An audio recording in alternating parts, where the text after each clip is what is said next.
रायबरेली में 10 साल से ही रहे, 10 साल से इनका सरकार ही है और कर इनका ही रायबरेली के लिए।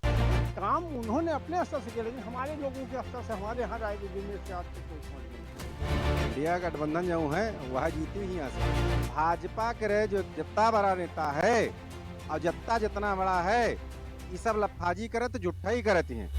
अच्छा सपना देख हम कोनो पैसा नहीं लगता, देख लियो भाई, आपो देख लियो कि हम मुख्यमंत्री बन गए। अरे राहुल गांधी जी जब आए ही नहीं, 10 सालों में दिखे ही नहीं, तो यहाँ लोकल का सांसद को चुनना है कि बाहरी को चुनना है? ये इसलिए कहेंगे धारा 370 हटा के इन्होंने अच्छा काम किया और मुख्य धारा में जोड़ने का मोदी जी ने बहुत अच्छा काम किया उन्होंने। भाई हमको तो नहीं लगता है कोई काम किया है नौजवानों के लिए। बताइए कोई एक नौकरी निकाली होती। वहाँ 370 हटाने का मतलब यही कि वहाँ केसर की क्यारी, वहाँ के जो प्राकृतिक संपदा है उस संपदा को अपने यारों को कैसे बेच पाए, सिर्फ इसलिए 370 हटाई गई है।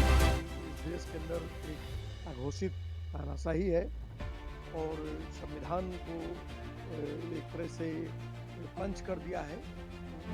अब ये जो काम तो उन्होंने बहुत किया है, उस काम का तो यही है कि किसान का वो 1,16,000 करोड़ नहीं माफ किया, पूंजीपतियों का 16,76,000 करोड़ माफ कर दिया। वोटर बोलेगा राज खोलेगा के खास शो में आप सभी का स्वागत है। मैं मौजूद हूँ रायबरेली में कांग्रेस की तरफ से राहुल गांधी जी मैदान में है, वहीं भाजपा की तरफ से दिनेश प्रताप सिंह मैदान में। जैसे जैसे नज़दीक आता जा रहा है वैसे वैसे वीआईपीओ का जमावड़ा जमता जा रहा है। अभी 20 मई को यहाँ वोट पड़ेगा। अब हम यहाँ मौके पर मौजूद हैं और लोगों से जानने की कोशिश करता हूँ आखिर जनता के मूड में क्या है। वोट किस मुद्दों को लेकर के आप करना चाहते हो? कांग्रेस के मुद्दों से। कांग्रेस को क्यों भैया? जी क्या सोच करके कांग्रेस को देना चाहते हैं आप? अरे कुछ नहीं है, अगली सरकार को कांग्रेस आएगी अब की। कांग्रेस आएगी जी। भैया किन मुद्दों पे आप किन मुद्दों पे आप क्या कहते हैं वोट देने जा रहे हैं? हम वोट देने के जा रहे हैं, करीब अपने रायबरेली के विकास के लिए। कहने का मतलब है विशेष तौर पर जो पुराना गढ़ है हमारा इंदिरा जी का था, इंदिरा जी के ज़माने से हम लोग रायबरेली को पकड़े हुए हैं। आज तक जो भी हुआ हमारे कांग्रेसी नेता भले ही आ करके रायबरेली को घूम के चले गए, देख के चले गए, लेकिन अन्य ने कभी किसी रायबरेली के लिए कुछ नहीं सोचा। इसलिए हमने सोचा कि जो हमारा पुराना गढ़ है वही हमको सही। अच्छा जो 10 साल से क्या कहते भाजपा की सरकार से क्या उसमें कोई काम नहीं हुआ क्या? नहीं, काम उन्होंने अपने स्तर से किया, लेकिन हमारे लोगों के स्तर से हमारे यहाँ रायबरेली में से आपसे कोई समझ में नहीं आई बात। तो रायबरेली में 20 मई को मतदान होना है, तो क्या सोचा है आपने? हम तो हमारे वहाँ कांग्रेस है। चलिए 20 मई को यहाँ मतदान होने वाला है, क्या सोच करके क्या सोचा है आपने? सोचे का है इंडिया गठबंधन जो है वह जीती ही यहाँ से और कांग्रेस पार्टी जीती, राहुल गांधी यहाँ जीती हैं। तो भैया पहले सरकार क्या कहते हैं भारतीय जनता पार्टी की 10 साल से लगातार है, तो क्या उन्होंने कोई काम नहीं किया क्या? हम पूछी तो रायबरेली में क्या करें भाई, रायबरेली में 10 साल से ही रहे, 10 साल से इनका सरकार ही है और कर इनका ही रायबरेली के लिए। हम पूछा चाहिए था कि ये आए गए 14 में और आज 2024 आए, यही में कोनो 5-7 ठही काम हमका रायबरेली गिना दियो भाई। अगर तुम आप आए हो है तो हमका गिना दियो, इतने काम है, कुछ काम ही नहीं करिन। और सोनिया जी यहाँ से सांसद रही हैं, हम लोगन के सबका सुनती रही, गांव-गांव में सब जाती रही। अब यह बीच में स्वास्थ्य खराब रहा, नहीं आ पाई, अलग चीज़ है, बशर्ते जीती हैं यहाँ से राहुल भैया। क्या जो भारतीय जनता पार्टी 400 का नारा दे रही है, तो क्या ये इसमें कटेगा क्या? इनका कहीं कितने बार कहीं सामने आ जी हैं, 4 तारीख का समझ में आ जाए इनका कि कितने हुए बार, कितने कहाँ पहुँचे हैं ये लोग। ये जानत का ये केवल लफाजी करत हैं और लफाजी करे में इनसे ज़्यादा को है ही नहीं ना। भाजपा के रहे जो जितना बड़ा नेता है और जितना बड़ा है, ये सब लफाजी करत जुट्ठा ही करती हैं। और 4 तारीख का राहुल भैया जीती हैं यहाँ से और जीते के साथ साथ यह देश के प्रधानमंत्री बनी हैं। देख ली नो, चाहे हमारी बात नोट कर लियो, चाहे लिख ली नो। और नारा दे रही है इसनो, ये भी कह रही कि उन्होंने मंदिर बनवाया राम जन्मभूमि में और धारा 370 का अगर खत्म किया, तो क्या उससे फायदा नहीं है? अच्छा हम क्या बताओ, भगवान को लेके आप आवत का को भगवान का लावा है का? भगवान तो खुदे पैदा है। भारतीय जनता पार्टी तो यही कह रही है। हम बताओ ना, झूठा ही झूठ बोल के। देखो भगवान राम का कौ लेके नहीं आवा, सुप्रीम कोर्ट अपने यहाँ सर्वोच्च न्यायालय है, वही उनके आदेश हुआ है, उनके आदेश के बाद यहाँ राम मंदिर बना है। यूपी में भी जो लगातार यही नारा लगाया जा रहा 80 में 80, तो क्या रायबरेली अच्छा सपना देख हम कोनो पैसा में लगत का? देख लियो भाई, आपो देख लियो कि हम मुख्यमंत्री बन गए। अगर हम सपना देख ले तो सपना देखा कोनो पैसा वैसा नहीं लागत, कऊ देख सकत है। भाजपा के लोग जो हैं वो सपना देख ही रहे हैं। क्या सोचा है? अभी तो कुछ नहीं सोचे हैं, फिलहाल देखा जाई है। आपको बेहतर कौन सी सरकार है, कांग्रेस या भाजपा? हमें तो भाजपा लगी है। हमारे यहाँ तो क्या क्या काम किया? हमारे यहाँ सभी काम किए हैं। जैसे कुछ हमारे यहाँ तो सभी काम वही राजा भैया करते हैं ज़्यादातर। हाँ, पहली बार अब से है। पहली बार वोट जी। तो क्या सोच करके आप वोट देंगे? कांग्रेस की वोट देंगे हम। क्यों? क्यों क्या, जो अच्छा काम करेगा उसे वोट मिलेगा। कैसे क्या क्या अभी 10 साल से लगातार भाजपा की सरकार रही, उन्होंने कोई काम नहीं किया था? कोई काम नहीं किया। कोई काम नहीं किया। जो कह रहे हैं राम मंदिर ला के और हम लाए हैं, उन्होंने नहीं लाया। नहीं, वो तो भाजपा वाले तो कह रहे हैं कि हम ले आए। ना ना, गलत बोल रहे हैं। ये जनता की जो है, जनता लाई है वहाँ की। क्या वो भगवान के ले आएंगे? तो मन में क्या सोचे हो, कैसे मतलब देंगे वोट? और कांग्रेस के ही देंगे। किस मुद्दों पे आप वोट देंगे? मुद्दा यही है, मैं कांग्रेस को वोट ही दूंगा बस। 20 मई को वोट पड़ना है, तो क्या सोचा है आपने? बस चारों तरफ कमल का फूल खिल रहा है। माननीय मंत्री जी चुनाव जीत रहे हैं, राहुल गांधी की जमानत जब्त हो रही है। जमानत जब्त हो रही, कैसे भैया कैसे? अरे राहुल गांधी जी जब आए ही नहीं, 10 सालों में दिखे ही नहीं, तो यहाँ लोकल का सांसद को चुनना है कि बाहरी को चुनना है? वो राष्ट्रीय स्तर के नेता हैं, अब वो और जिलों देखना रहता है और पूरे हर जगह जाना रहता है। देखिए सम्मानित मंत्री जी, उनका पूरा परिवार, पूरे क्षेत्र में उनका जय जयकार है और हम 5 लाख से अधिक मतों से जीत रहे हैं। राहुल गांधी की जमानत जब्त हो रही है। अच्छा, ये भाजपा ने क्या क्या काम किया है अभी यहाँ रायबरेली आपके क्षेत्र में? भाई रायबरेली में आप देख रहे हैं रेल कोच, इतना बड़ा काम पूरे दुनिया में रेल कोच तो क्या कहते हैं, सोनिया गांधी का बनाया। बनाया से नहीं होता ना। आज पहिया देखिए, शिलान्यास तो उन्होंने रखा था। हाँ सोनिया सरकार चली गई। देखिए सोनिया गांधी, जो दूसरी सरकार आई वो करेगी नहीं। सोनिया गांधी ने 10 साल लगाया एम्स में पूजा करने में। कितने साल लगाया? 10 साल। 2 बार सांसद का चुनाव जीता, केवल पूजा करके जीता था। तो पूजा से काम नहीं चलेगा, काम करके काम करना पड़ेगा। लेकिन जो शिलान्यास करता है उसका तो वो बनता है ना। अरे बात सही है, उन्होंने शिलान्यास किया तो अखिलेश यादव को भी धन्यवाद देना चाहिए। उन्होंने जमीन दिया, मायावती भी नहीं दिया था। तो अखिलेश यादव को ज़्यादा धन्यवाद जाता है, उन्होंने जमीन दी उत्तर प्रदेश सरकार से। तो काम कराने से होता है। 10 साल लगाया था सोनिया गांधी ने जो है। 10 साल से अभी क्या कहते हैं भाजपा की सरकार है, तो क्या क्या? ये भारतीय जनता पार्टी चारों तरफ काम ही काम कर रही है मेरे भाई। तो काम का नाम तो होगा ना। हाँ, काम का नाम बता तो रहे। आज एम्स आप देख रहे हैं, एम्स देख रहे हैं ना। आज एम्स में, आज रायबरेली जिला ही नहीं, एम्स में और होना चाहिए, विस्तार होना चाहिए, लेकिन उसका जो था बेड वहाँ गोरखपुर योगी जी जो बेड है कहने से ही थोड़ा होता है। तो बेड अगर आप इसकी बात करेंगे तो ITI कहाँ चली गई? एक सीना टेक्सटाइल्स खुला था, मालूम होना चाहिए आपको। जी जी हाँ मालूम।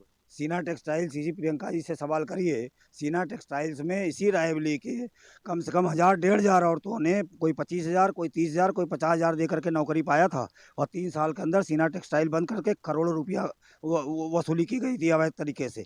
कहाँ चला गया सीना टेक्सटाइल? कहाँ चला गया स्पिनिंग मिल? कहाँ चला गया ITI? कहाँ चला गया? केवल खोलने से नहीं होता, उसको सुचारू रूप से चलाने से होता है। कांग्रेस एक तरफा है यहाँ पे, 90-10 का मामला चल रहा है। क्यों क्यों भैया? अरे कांग्रेस ने यहाँ सारा काम किया है, जितना भी यही एम्स हो, चाहे रेल कोच फैक्ट्री हो, चाहे FDDI हो, चाहे निफ्ट हो, चाहे रेल पहिया कारखाना हो, कुछ भी हो, सब कांग्रेस की देन है। कांग्रेस एक तरफा है। नहीं, भाजपा भी तो कह रही कि हमने ये किया वो किया। क्या किया बताइए? राम मंदिर बनाया, अरे राम मंदिर 370 का शिविर। सब उसी से हो जाएगा। बेरोजगारी सब इतने चरम पे है। क्या ये युवाओं के लिए नहीं किया? क्या किया युवाओं के लिए? एक बताए थे 10 साल पहले कि 2 करोड़ नौकरी हर साल देंगे। 10 साल हो गए तो कम से कम 10 दूनी 20 करोड़ नौकरी हो रही। कहाँ गई 20 करोड़ नौकरी इनकी भाई? वन में जो स्थानीय मुद्दे हैं वो ज़्यादा ही यहाँ पे राष्ट्रीय मुद्दे से ज़्यादा स्थानीय मुद्दे हैं, और एक लगाव है हम लोग का अपने सांसद के प्रति। तो हमारा मत तो उन्हीं की तरफ जाएगा, हमारा, हम उन्हीं को चाहते हैं। चलिए कुछ हिंट दीजिए। अब हिंट क्या जो काम, कुछ मुद्दे के काम साथ कुछ जितने काम। जितने यहाँ पे भले ही पेंडिंग हो काम, लेकिन शुरुआत उन्हीं के कराए गए काम है। तत्कालीन सरकार कांग्रेस तो हम क्या बोले इसमें, जितने बड़े प्रोजेक्ट हैं, चाहे एजुकेशन हब बनाया हो, चाहे उन्होंने यहाँ पे राम मंदिर का कुछ मुद्दा नहीं आएगा, भगवान का देखिए, घर बनवाया गया। राम मंदिर मुद्दा हो सकता है। राम जी सबके आस्था का प्रतीक है, सबके अपनी व्यक्तिगत कश्मीर की जो धारा हाँ, 370 इसके लिए ये इसलिए कहेंगे धारा 370 हटा के इन्होंने अच्छा काम किया, और मुख्य धारा में जोड़ने का मोदी जी ने बहुत अच्छा काम किया उन्होंने, जो कि देश से एक अलग कटा हुआ था राज, उसको लेके बहुत अच्छा काम किया। फिर सबसे बड़ा मुद्दा बेरोजगारी का है, महंगाई का है, और बेरोजगारी सबसे बड़ा मुद्दा है, क्योंकि यही रायबरेली का नहीं पूरे देश का युवा परेशान है। पेपर डालता है, पैसे खर्च करता है, पर्चा लीक हो जाता है, पेपर नहीं देने को मिलता है, फिर जाता है वही प्रक्रिया करता है। तो ये बहुत बड़ा मुद्दा है कि बेरोजगारी बहुत बड़ा मुद्दा है। इसी मुद्दे पे रायबरेली में नहीं पूरे देश में वोट पड़ने जा रहा है कांग्रेस को।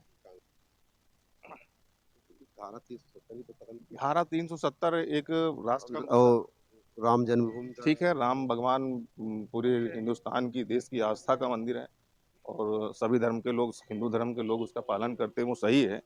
लेकिन जो बेरोजगारी है उसको कैसे खत्म करेंगे? पूजा पाठ बेरोजगारी मेन मुद्दा मुख्य बेरोजगारी, महंगाई और बेरोजगारी मुख्य मुद्दा है।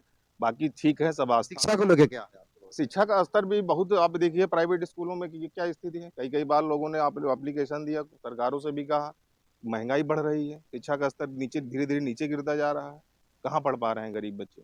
यहाँ लगातार अभी 10 साल से थी, क्या कुछ काम किया है? तो देखिए, बहुत सत्ता दिन से सरकार से बाहर है कांग्रेस पार्टी, लेकिन उसके बाद जब तक थी यहाँ पे, तब तक रायबरेली और अमेठी को उन्होंने बहुत कुछ किया। ITA फैक्ट्री दिया, देश का पहला PSU सेंटर था। NTPC दिया, रेल कोच कारखाना दिया। अमेठी में BHL है, HL है, और अनपरा वो अमेठी में ऑर्डिनेंस फैक्ट्री भी दिया। अगर यही सारी फैक्ट्रियां नियंत्रित चलती रहती तो मुझे लगता है कि 40 से 50 हजार आदमी, लगभग 1 लाख आदमी रायबरेली, प्रतापगढ़, अमेठी, सुल्तानपुर का रोजगार से जुड़ा हुआ होता। जो यहाँ के लोग बाहर जाते हैं कमाने के लिए, गुजरात, महाराष्ट्र, मुंबई, दिल्ली, वहां नहीं जाना पड़ता इनको। 20 मई को आप मतदान करने जा रहे हैं, किन मुद्दों को लेकर मतदान? जो इस मुद्दे देश के मुद्दे हैं वही रायबरेली के भी मुद्दे हैं। खासकर जो भाजपा सरकार सत्ता में आई थी, उन्होंने कहा था कि हम हर साल 2 करोड़ रोजगार देंगे नौजवानों को। तो सबसे बड़ा सवाल इस समय देश की जो अर्थव्यवस्था को भी सुधारने वाली चीज़ है, वो इस समय 20 करोड़ रोजगार की एक प्रमुख मांग रहेगी। किसानों के सामने जो MSP का सवाल किया था इन्होंने, किसानों की आय को हम दोगुनी करेंगे। MSP आज तक नहीं लागू हो पाई देश के अंदर, और जबकि उसके बदले आप देखें कि 1000 किसानों ने इस देश के अंदर बलिदान किया है सिर्फ इस मांग को लेकर के कि हम जो अन्न पैदा करते हैं उसका हमको सही मूल्य मिल सके। 1000 के आसपास किसानों ने अपनी कुर्बानी दी है। उसके बाद भी मोदी सरकार ने MSP नहीं लागू किया है, एक ये बड़ा मुद्दा रहेगा। महिलाओं की सुरक्षा पे आप देखिए, मणिपुर से लेके उन्नाव, हाथरस, IIT BHU के अंदर आप देखिए किस प्रकार से ही भाजपा के गुंडे किस प्रकार की महिलाओं की इज्जत आबरू को तार तार करते हैं, उनकी नंगी परेड कराते हैं। एक ये सबसे बड़ा सवाल रहेगा। रायबरेली के अंदर हमने देखा कि यहाँ दलितों के घरों में घुस करके, अल्पसंख्यकों के घरों में घुस करके, यहाँ जो स्थानीय भाजपा के नेता हैं इन्होंने खुद उनकी ज़मीनों को कब्जा किया है और उनके घरों को उजाड़ा है। तो ये तमाम सारे बड़े सवाल हैं। और एक जो घोटाले पे अभी क्या भाजपा ने 10 साल से लगातार राज कर रही है, तो क्या कुछ काम नहीं किया? भाई हमको तो नहीं लगता है कोई काम किया है। नौजवानों के लिए बताइए, कोई एक नौकरी निकाली हो तो। आप खुद ही आप पत्रकार हैं, बड़े पत्रकार हैं, आप देखिए कोई पेपर और पेपर लीक हो जा रहा है। धारा 370 भी कश्मीर में हटाया गया, तो उसको लेकर के क्या कहेंगे? धारा 370 आप देखें किसके लिए हटाया गया?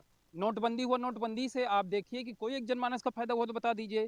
370 हटी, 370 में किसको फायदा हुआ? और 370 इसलिए हटाई गई है कि वहाँ के केसर की क्यारियाँ अडानी के हाथों कैसे बेचा जा सके। वहाँ के पर्वत हैं, वहाँ के जन संसाधन हैं, वहाँ के जो खनिज संसाधन हैं, उसको अडानी के अंदर अडानी को कैसे बेचा जाए। 370 लगे होने के बावजूद ये जो उनके पूंजीपति घराने हैं, ये उस राह में बाधक थे 370। तो 370 के हटाने का मकसद ही यही थी, कश्मीरियत के लोगों को नहीं अपनाना था।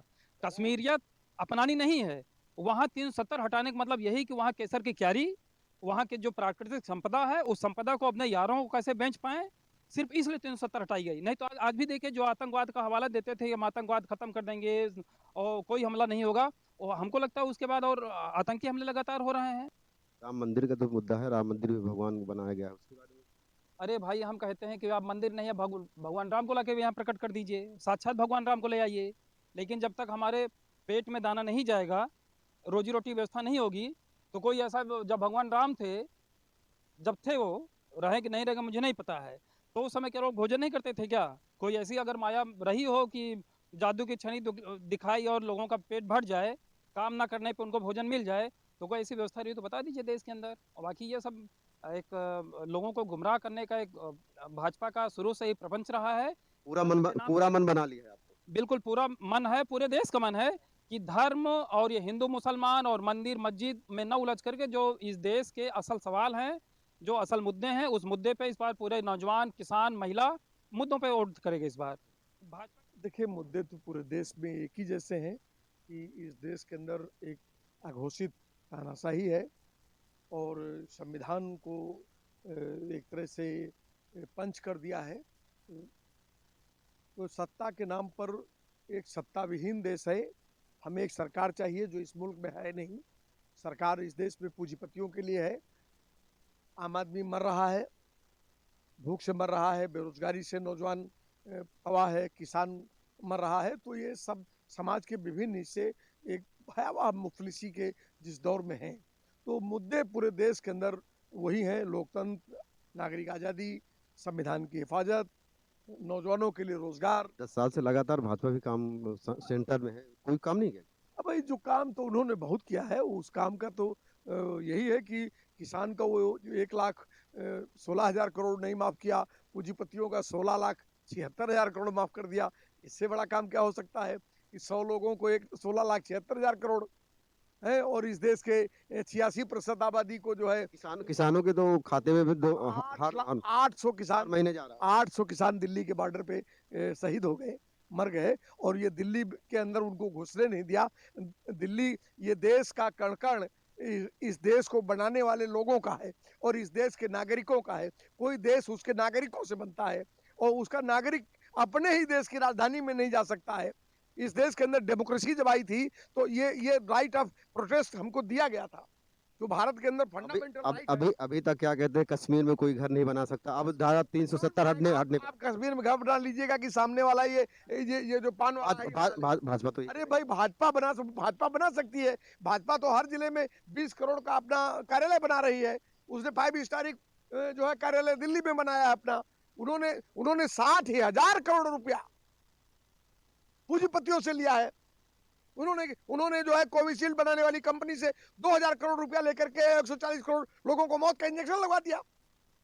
लोगों को वो इंग्लैंड की अदालत में जो है पर्दाफाश हो रहा है कि वो जहर का इंजेक्शन लगवा दिया, मौत का इंजेक्शन आपने लगवा दिया पूरे देश के अंदर है।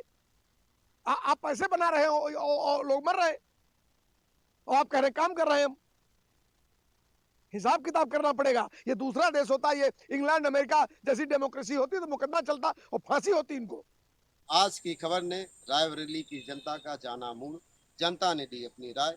फिलहाल देखने वाली बात ये होगी 4 जून को किसकी हार होती है, किसकी जीत, ये तो आने वाला समय तय करेगा। रायबरेली से अनिल कुमार गौतम, आज की खबर।